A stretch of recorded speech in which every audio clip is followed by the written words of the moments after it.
ba ngayong Pebrero ang Oral Health Month? Alam niyo bang 7 sa bawat 10 Pilipino ang may sirang ngipin? Narito ang Express Report ni JC Cosico. Naubos na ang pang-itaas na ngipin ng 63 anyos na si Deo Gracias. May sira na rin ang mga pang-ibaba niyang ngipin, kaya nahihiya na raw siyang ngumiti. Pagka nagka-picture nga ako, ang ngiti ko, hindi nakalabas yung ngipin.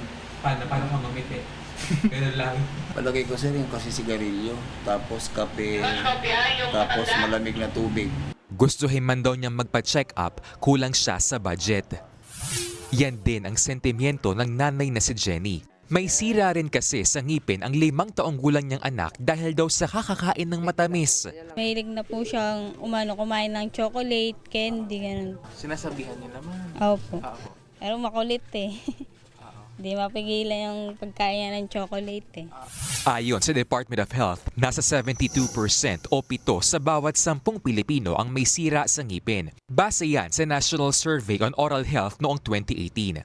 Ang isa sa mga nakitang dahilan ng pagkasira ng ngipin ang pagkahilig ng mga Pilipino sa mga matatamis na pagkain o inumin.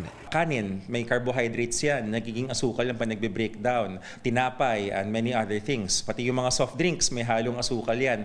Kapag hindi natin nalilinis yung ngipin natin, tas nabababad yon, nagiging asido yon na siyang sumisira sa ngipin natin.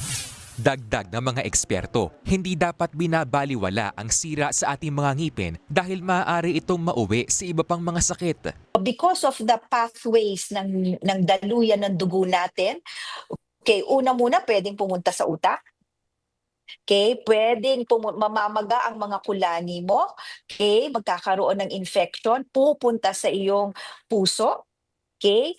At kung namamaga rin ang ngipin mo, kung minsan yung mga bacteria na yan, nai-ingest mo yan, pumupunta rin yan sa lungs. And also sa puso, no, usually pag mayroong problema sa puso, nagkakaroon ng mga rheumatic fever, yan, no, at namamaga yung vessels ng puso mo. Bukod sa pagkakaroon ng healthy lifestyle, gaya ng pag-iwas sa bisyo at pagkain ng matatamis, mahalaga ang regular na pagsisipilyo at pagpapakonsulta sa mga dentista. May 1,000 peso preventive oral health benefit package ang PhilHealth para sa mga gustong magpakonsulta. Yun nga lang, may kakulangan naman daw ng mga dentista sa Pilipinas. Sa ngayon, ang dentist-to-population ratio sa bansa ay nasa 1:53,000 o isang dentista para sa 53,000 Pilipino ayon sa DOH. Malayo yan sa ideal ratio ng World Health Organization na isang dentista para sa kada 7,500 na tao. Imagine niyo po yung gap na yon. Medyo mahirap on our end to be part of the government kasi po napakababa ng sweldo ng mga dentista. So we are also lobbying for an increase. May mga nakahain ng panukalang batas sa Kongreso para mapataas ang sahod ng public dentists. Suportado naman daw yan ng DOH. Nagbabalita mula sa Frontline, JC Cosico, News 5. Mga kapatid, Nikki de Guzman po. Para sa pasada ng mga rumaratsyadang balita, mag-follow at mag-subscribe na sa social media pages ng News 5.